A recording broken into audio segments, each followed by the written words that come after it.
Hey everyone, Tristan back with another show report from Rocky Mountain Audio Fest and CanJam 2018 in Denver, Colorado.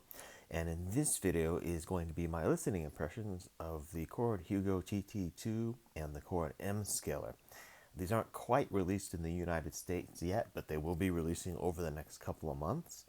The Chord Hugo TT2 is going to retail for $57.95 and the MScaler is going to retail for $49.95. So you put that together and you get something that's over $10,000. Now you don't have to buy them together. You could just get the Chord Hugo TT2, or you can just get the MScaler.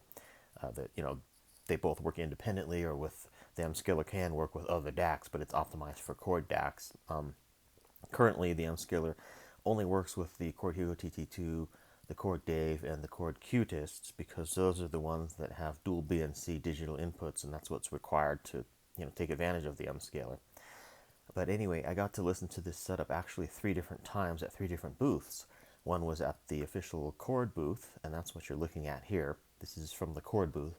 Another one was at the Odyssey booth, and another one was at the Moon Audio booth. Now, interestingly, at the Moon Audio booth, he didn't have it set up correctly.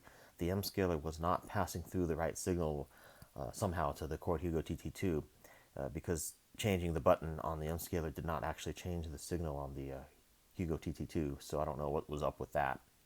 But I still did take a listen to it. And let's see, I listened to it with 2 different headphones. I listened to it at the Odyssey booth with the 4Zs, the LCD 4Zs, and I also listened to them at with the Chord booth with the Odyssey 4Zs as well. Now, I wanted to hear it with those headphones because those are headphones that I actually own. So that's really a good test. I know the sort of sound of those headphones.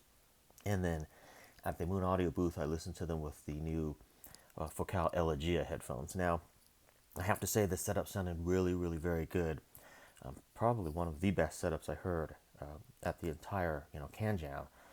The only thing is the subtle differences that you do experience or do hear with the MScaler were less noticed at a show environment on a show floor because there was so much noise going on in the show floor. The noise floor was pretty high.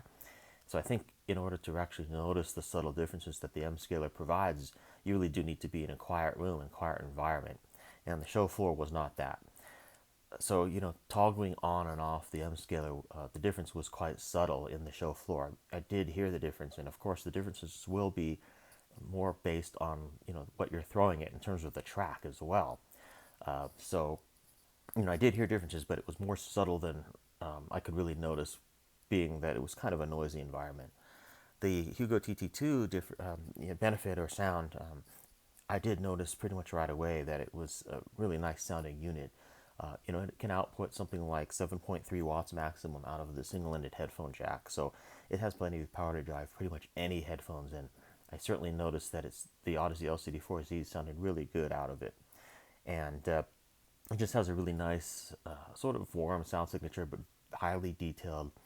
And the Hugo TT2 has, I think, something like double the taps of the Hugo 2. So it's a way better DAC than the Hugo 2, and the Hugo 2 is already rated like one of the best DACs, if not, the best portable DACs out on the market. So that's something to take note of. It has 5 times the amount of taps that the Hugo TT has. So really an awesome DAC, and something I'm very excited to get in, that being the Chord Hugo TT2. I'm also pretty excited about getting in the MScaler as well, and experiencing what the MScaler does is it upscales pretty much your audio, all audio signals to something like 706 kilohertz. So it's almost like feeding your DAC with a 706 kilobit file, even if you're just playing like a CD file. And it does it in Rob Watts's using Rob Watts' magical sort of WTA filter mechanism, and you know something like a million taps or something like that. So it does it in a really awesome way, and in a way that Rob Watts has discovered it being as close to the original file, or as close to the original analog, uh, you know, not necessarily file but signal, as possible. So anyway, it sounds really good, and I'm very excited to get these units in. Just an amazing sound altogether. Any questions, comments, please feel free to leave them. And thanks for watching. I will see you in my next video. This has been my look of the Chord Hugo TT2 as well as the Chord MScaler.